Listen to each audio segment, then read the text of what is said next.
બિહારમાં જબલપુરવાળી હોડી દુર્ઘટના બને તે પહેલા સાવચેતીના પગલાં લેવા જરૂરી છે। બિહારના ભાગલપુરમાં 3 મેના રોજ ગુજરાતના ગંભીરા પુલ જેવી મોટી દુર્ઘટના સર્જાતા રહી ગઈ હતી। ગંગા નદી પર બનેલા વિક્રમશિલા બ્રિજનો વચ્ચેનો એક મોટો ભાગ અચાનક તૂટીને નદીમાં ખાબક્યો। જોકે સ્થાનિક વહીવટીતંત્રની સમય સૂચકતાને કારણે તે પહેલા બ્રિજ પરથી લોકોને સમયસર હટાવી લેવાતા કોઈ જાનહાનિ નોંધાઈ નથી। તે એક સારી વાત છે કે સ્થાનિક તંત્રને પુલનો એક ભાગ તૂટી પડવાનો અંદેશો આવી ગયો અને અનેકના જીવ બચ્યા છે। પણ આ પુલ અવરજવર માટે બંધ કરાતા લોકો દ્વારા હવે ગંગા નદી પાર કરવા હોડીઓનો ઉપયોગ શરૂ કરાયો છે। 2001માં વિક્રમશિલા પુલ બન્યો તે પહેલા લોકો નદી પાર કરવા હોડીઓનો ઉપયોગ કરતા હતા અને પુલ બનતા હોડીઓ બંધ થઈ, પરંતુ 25 વર્ષ પછી ફરીથી હોડીઓનો ઉપયોગ તો શરૂ થયો છે। સમય કા પૈયા ઘૂમતા જાય એવું ગીત વાયરલ વિડીયોમાં વાગી રહ્યું છે, પણ વિડીયો જોઈને લોકોમાં ચિંતાની લાગણી છે।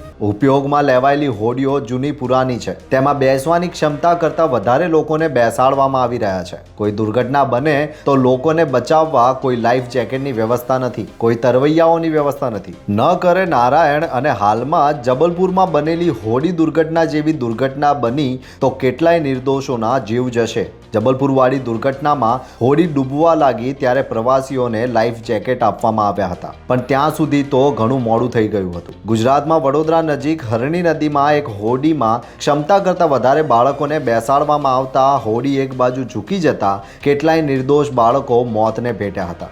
એ વાત સાચી કે વિક્રમશિલા પુલનો તૂટી પડેલો ભાગ ફરીથી બનાવવા અને પુલ પરથી ફરી અવરજવર માટે ખાસો સમય થશે, મહિનાઓ થશે। ત્યાં સુધી પુલ પાર કરવામાં હોડીઓનો જ ઉપયોગ થવાનો છે। ત્યારે વહીવટી તંત્રએ કોઈ દુર્ઘટનાને રોકવાના પગલાં અત્યારથી લઈને હોડીઓના સંચાલન માટે કોઈ અધિકારીની સ્થાનિક સ્તરે નિમણૂક કરવી જોઈએ। હોડીમાં બેસવાની ક્ષમતા જેટલા જ મુસાફરોને બેસાડવામાં આવે અને તમામને લાઈફ જેકેટ પહેરાવીને જ બેસાડે, એવી વ્યવસ્થા નહીં થાય તો જેમ જબલપુરમાં લોકો નર્મદામાં ડૂબીને મોતને ભેટ્યા, તેમ ભાગલપુરમાં ગંગા નદીમાં કેટલાય નિર્દોષ લોકો મોતને ભેટે તે પહેલા તેમને બચાવવાની व्यवस्था सत्वरे थवी જોઈએ। समय का पहिया तो घूमता ही रहेगा, लेकिन लोगों को समय सर बचाना भी इतना ही जरूरी है। धन्यवाद।